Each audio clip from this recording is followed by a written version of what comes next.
Hello friends, TQR में आपका स्वागत है।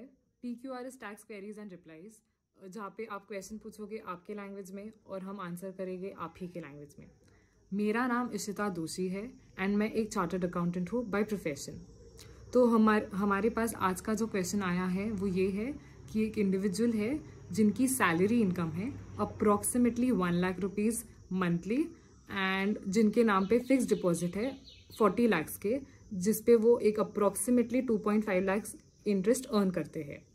तो उनका क्वेश्चन ये है कि क्या वो थोड़े बहुत टैक्सेस सेव कर सकते हैं अगर वो FD उनकी वाइफ के नाम पे ट्रांसफ़र करे या मम्मी के नाम पे ट्रांसफ़र करे, क्योंकि मम्मी और वाइफ दोनों बिलो टैक्सेबल लिमिट में आते हैं।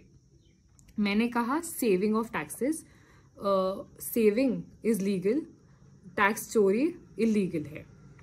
तो सबसे पहले अगर वो उनकी वाइफ के नाम पे सपोजिटली फिक्स डिपॉजिट या पैसे ट्रांसफ़र करे, जिसमें उनकी वाइफ फिक्स डिपॉजिट में इन्वेस्ट करके अगर 2.5 lakh rupees interest income earn करती है विदाउट एडिक्वेट कंसिडरेशन, मतलब अगर उनकी वाइफ से उनको कुछ रिटर्न में नहीं मिलता है तो वो जो इनकम है इंटरेस्ट इनकम वो इंडिविजुअल के नाम पे ही टैक्सेबल होगी, तो उसमें उनको एज सच कोई बेनिफिट नहीं होगा। अब अगर वो उनकी मम्मी के नाम पे ट्रांसफ़र करते हैं फिक्स डिपॉजिट्स या 40 लाख रुपीज़ एंड जिससे उनकी मम्मी को इंटरेस्ट इनकम मिलती है 2.5 लाख रुपीज़, तो डेफिनेटली वो इंटरेस्ट इनकम उनकी मम्मी के नाम पे ही टैक्स होगा। अब उनकी mummy since below taxable limit है तो उनको मतलब शायद 0.5% या एट मैक्स 10% टैक्स पे करना पड़ेगा एंड वो इंडिविजुअल आज की तारीख में पे कर रहे हैं 30%, तो डेफिनेटली थोड़ा बहुत सेविंग होगा। अब दूसरी चीज़ एक और क्लैरिफिकेशन देना है कि सपोज जब वो 40 लाख रुपीज़ उनकी मम्मी के नाम पे ट्रांसफ़र करते हैं तो वो जो रिसीट ऑफ 40 लाख्स है वो उनकी मम्मी के नाम पे टैक्सेबल नहीं होगा, क्योंकि गिफ्ट टैक्स ऑलरेडी अबॉलिश हो चुका है 1 अक्टूबर 1988 को।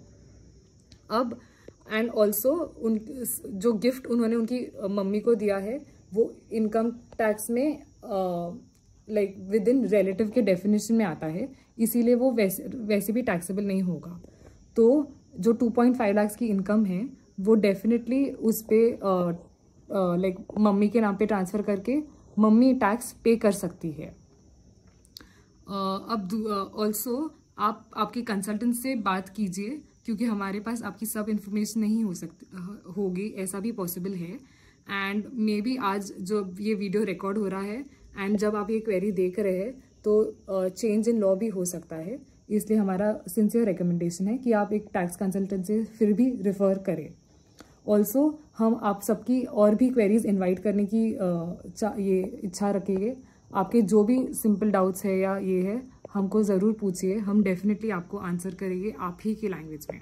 Thank you.